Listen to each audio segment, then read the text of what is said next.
Oke, akhirnya gue mereview laptop juga setelah sekian lama tidak muncul di YouTube gitu ya, karena kesibukan. Dan sekarang gue membawakan laptop yang fresh dari segi spesifikasi dan ya pokoknya semuanya fresh dari Lenovo.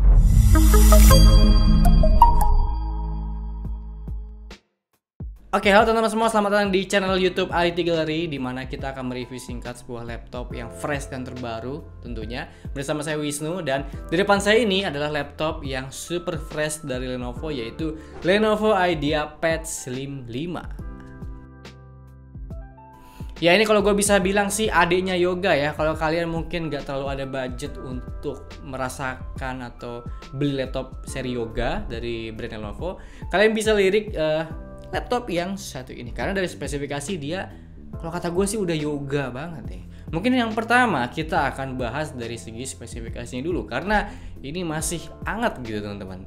Ya, untuk prosesornya dia menggunakan Intel yang terbaru, yaitu Intel Core Ultra 7, bukan Intel Core i7 lagi, dimana dia punya arsitektur yang terbaru dan ini punya 16 core dan 22 thread. Untuk 16 core-nya sendiri dia terdiri dari 6 P-core, 8 E-core, dan 2 low power efficiency core. Untuk speednya dia up to 4,8 GHz dan TDP-nya di 28 watt. Dan emang apa sih yang membedakan antara Intel Core i7 sama Intel Core Ultra 7? Mungkin dari segi arsitekturnya dia baru, karena yang sangat bisa di-highlight banget yaitu dia punya chip AI yang ditanamkan di prosesornya. Jadi chip AI-nya itu misah. Namanya NPU atau Neural Processing Unit, dimana dia adalah sebuah chip AI dedicated untuk melaksanakan tugas-tugas AI. Jadi yang biasanya kalau tugas AI itu dilakukan sama prosesor ataupun GPU, nah dengan adanya NPU sendiri dia yang akan melakukan tugas-tugas dari AI. Jadi ini sih lebih ke efisiensi ya, efisiensi tugas atau bagi-bagi tugas lah. Oke, sekarang kita beralih ke GPU-nya teman-teman. GPU juga pakai yang baru, walaupun integrated, dia memakai Intel Arc. Iya, Intel Arc yang satu ini bukan dedicated tapi integrated. Untuk Intel Arc yang ini sendiri ini sudah sangat powerful teman-teman. Spesifikasinya dia punya 112 vector engine, dia juga bisa ray tracing unit, dia ada 7 ray tracing unit, ada 7 sampler, dan juga ada 4 pixel backend. Jadi kalau kemarin itu Intel Iris Xe juga sudah sangat kuat, ini upgrade-nya lagi jadi Intel Arc, ini harusnya udah lebih kuat. Dan beberapa YouTuber juga sudah ngetes langsung untuk main game gitu ya. Kalau kalian pakai ini main game, ini bisa game-game e-sport kayak Valorant, Dota, itu bisa dapat FPS sekitaran 60 ke atas. Ibaratnya dia ya masih playable lah. Oke, untuk RAM teman-teman dia 16 GB dengan DDR5, speednya juga sangat fantastis di 7400-an. Ini speednya cukup tinggi dan harusnya kalian udah nggak mikir untuk upgrade lagi ya, karena ini udah kenceng banget. Untuk storage dia menggunakan NVMe generasi keempat dengan besaran di 512 GB, dan kemarin gue cek itu nggak dicolok baterai, dapat read rate-nya di 4000-an. Menurut gue ini udah sangat kenceng. Oke, sekarang kita beralih ke desainnya teman-teman. Untuk desain laptop Lenovo IdeaPad Slim 5 ini memiliki desain yang gue bisa bilang masih mengikuti zaman sebelumnya ya, clear gitu aja, polos, warnanya silvernya juga elegan, dan hanya ada brandingnya Lenovo di sebelah kirinya. Dan untuk materialnya dia udah cukup kokoh dan rigid ya teman-teman. Dia menggunakan metal di seluruh permukaannya, ya udah mirip Yoga lah kalau gue udah bisa bilang. Dan untuk dimensinya juga masih terbilang cukup ramping, tapi tidak seramping Yoga teman-teman, karena dia ketebalan di 1,6 cm dan beratnya juga ini termasuk ringan sih, karena di 1,4 kg, gak sampai 1,5 kilo lah untuk bawa laptop ini. Ya ini cukup bisa ditoleransi teman-teman ya. Oke, sekarang kita beralih ke layar teman-teman. Layar dari laptop ini sudah sangat, kalau gue bisa bilang sih bagus ya. Dia punya ukuran di 14 inci dengan resolusi di WUXGA, jadi 1920x1200. Dia Full HD tapi agak ke bawah gitu ya, 16:10 aspek rasionya.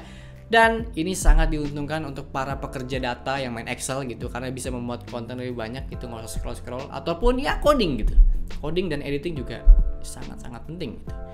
Terus untuk color gambutnya nggak usah ditanya lagi ya, karena ini OLED sudah 100% DCI P3. Jadi kalau mau dipakai desain foto, desain grafis juga ini sudah bisa dan mendukung tentunya. Jadi untuk layar ini udah the best lah kalau kata gue. Oke, untuk kameranya ada di bagian atas ya. Dia punya resolusi yang besar Full HD 1080p kameranya, dan sudah ada infrared kamera. Itu karena dia sudah punya prosesor yang ada AI-nya. Nah, ini bisa ngebantu banget teman-teman. Ada banyak fitur-fiturnya kalau kalian bisa lebih ngulik lagi. Background blur tanpa third party aplikasi, bisa face tracking, dan juga bisa login via Windows Hello. Jadi nggak usah pakai fingerprint ataupun pakai ngetik password. Cukup kalian buka laptop, muka kalian kelihatan jelas, itu langsung kebuka kuncinya. Ya, teknologi bro. Ya. Oke, terus kita turun ke keyboard ya teman-teman. Dia punya ukuran yang compact ya, sesuai standar laptop 14 inci. Dan untuk travel desainnya juga sudah dibuat sangat senyaman mungkin. Ini klaim dari Lenovo. Tactile-nya juga dapat, dan ada backlightnya dengan 3 tingkat kecerahan cahaya. Sekarang untuk portnya ya teman-teman, karena ini laptop minimalis, kita bisa bilang ini cukup minimalis juga ketersediaan portnya gitu ya.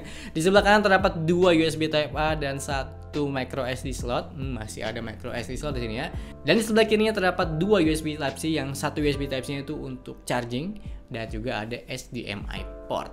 Dan yang gue suka dari laptop ini, karena kemajuan teknologi sekali lagi, yaitu adapternya dia udah kayak adapter HP kayak gini, simple, dan pakainya Type-C, bisa sekali ngecas HP yang kebetulan pakai Type-C juga gitu. 65 watt dan ramping. Wah, the best sih buat Lenovo. Oke, ternyata kita review singkat ya Lenovo IdeaPad Slim 5. Dan untuk harganya dia ada di angka 15 jutaan ya. Itu udah sama Windows 11 yang original dan juga Office Home and Student. Semuanya original dan permanen, kalian tinggal pakai aja, nggak perlu ribet. Dan untuk garansinya, ini aftermarket juga sangat bagus. Dia dikasih garansi 2 tahun, dapat juga premium care dan juga garansi ADP, Accidental Damage Protection. Jadi kalau kalian nggak sengaja ya numpain kopi ke keyboardnya, merusakin layarnya, ngertakin layarnya gitu, itu bisa di cover dan diklaim tanpa kalian bayar sedikit pun ya gitu. Enaknya belanja di IT Gallery gitu ya, semua barangnya resmi. Dan soal aftermarket, kita bisa bilang kita adalah raja pelayanan ya, anjay. Oke, mungkin cukup sekian teman-teman ya, mohon maaf kalau ada salah-salah kata atau informasi, dan saya mesti pamit, sampai jumpa di video selanjutnya. Oh ya, jangan lupa subscribe, oke?